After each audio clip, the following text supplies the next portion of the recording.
इस प्यारे से वीडियो सेशन के अंतर्गत हम आपके चैप्टर नंबर 10 प्रकाश का परावर्तन एवं अपवर्तन समतल सतह के टॉप 10 एमसीक्यू का अध्ययन इस चैप्टर के अंतर्गत इस वीडियो सेशन के अंतर्गत करने वाले हैं, जो कि आपके परीक्षा की दृष्टि से काफी ज्यादा इंपॉर्टेंट होने वाले हैं। अगर हम इस सेशन के प्रश्न संख्या 1 की बात करते हैं तो प्रश्न संख्या 1 कहता है कि समतल दर्पण में परावर्तित किरण का नियम क्या है।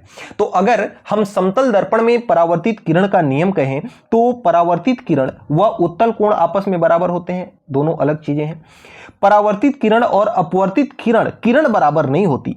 अगर हम बात करें कोई नियम तो ये तो कट ही जाएगा। परावर्तन कोण और आने वाले किरण के समान, परावर्तन कोण आने वाली किरण के समान। तो परावर्तन के नियम में हमने बताया कि जो आपतन कोण आपका आई होता है वह बराबर होता है किसके, परावर्तन कोण के। तो कोण आई बराबर कोण आर, ये परावर्तन का नियम है। तो परावर्तन कोण आने वाली किरण के क्या होता है, समान। आने वाली किरण के बीच बना कोण आपतन कोण और परावर्तित किरण के बीच बना कोण क्या कहलाता है, परावर्तित किरण और अभिलंब के बीच बना कोण परावर्तन कोण कहलाता है। ये दोनों समान होते हैं। Option number C is the correct answer. अगर हम बात करें प्रश्न संख्या 2 की तो परावर्तित किरण और सतह के बीच क्या होता है, हमेशा समकोण बनता है। इस चीज को आप क्या करेंगे, याद रखेंगे, हमेशा क्या बनता है, समकोण बनता है। अगर अगले क्रम में हम बात करते हैं प्रश्न संख्या 3 की तो प्रश्न संख्या 3 जो कहता है कि दर्पण की आभासी छवि कैसे बनती है। तो दर्पण की जो आभासी छवि अपवर्तित किरण से बनती है, नहीं बनती। आभासी छवि कैसे बनती है, जब किरणों को जबरदस्ती मिलाया जाए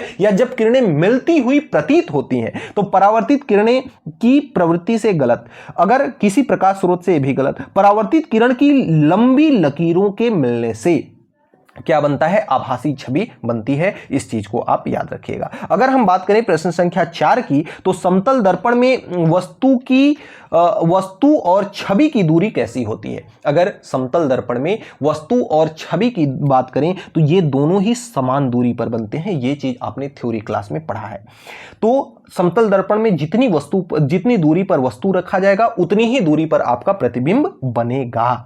तो इस तरह से प्रश्न संख्या 4 कंप्लीट होता है। अगर हम बात करते हैं प्रश्न संख्या 5 की तो प्रश्न संख्या 5 आपका कहता है कि समतल दर्पण में छवि का आकार, समतल दर्पण में छवि का आकार ना तो बड़ा होता है ना तो छोटा होता है। हमेशा छवि का आकार कैसा होता है, हमेशा समान आकार का। जितनी आकार की वस्तु होगी उतने ही आकार का प्रतिबिंब बनेगा आपका समतल दर्पण के अंदर।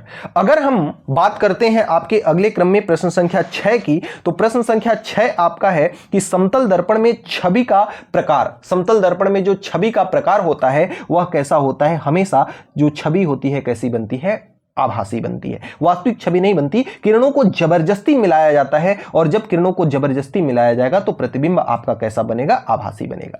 अगर बात करते हैं प्रश्न संख्या 7 की तो प्रश्न संख्या 7 कहता है कि यदि वस्तु दर्पण से 10 सेंटीमीटर की दूरी पर रखी हुई है, यदि वस्तु दर्पण से 10 सेंटीमीटर की दूरी पर रखी गई है, दूरी पर है, तो छवि की दूरी कितनी होगी। तो आप जानते हैं कि यदि दर्पण से अगर कितनी दूरी पर रखी हुई है, 10 सेंटीमीटर, जितनी दूरी पर वस्तु रखते हैं दर्पण से उतनी ही दूरी पर वस्तु का क्या बनता है, प्रतिबिंब बनता है। तो अगर 10 सेंटीमीटर की दूरी पर वस्तु रखी गई है तो इसकी छवि भी कितने सेंटीमीटर पर बनेगी, 10 सेंटीमीटर पर इसकी छवि बन जाएगी। इस तरह से आपका प्रश्न संख्या 7वां का बी ऑप्शन करेक्ट आंसर हो जाएगा। अगर अगले क्रम में प्रश्न संख्या 8 की बात करते हैं तो कहता है कि परावर्तन का कोण किसके बीच मापा जाता है। सतह और दर्पण के बीच मापा जाता है। परावर्तन का कोण किसके बीच मापा जाता है, तो क्या सतह और दर्पण के बीच मापा जाता है, क्या सामान्य रेखा और किरण के बीच मापा जाता है, या छवि और वस्तु के बीच मापा जाता है, या कोई नहीं के बीच मापा जाता है।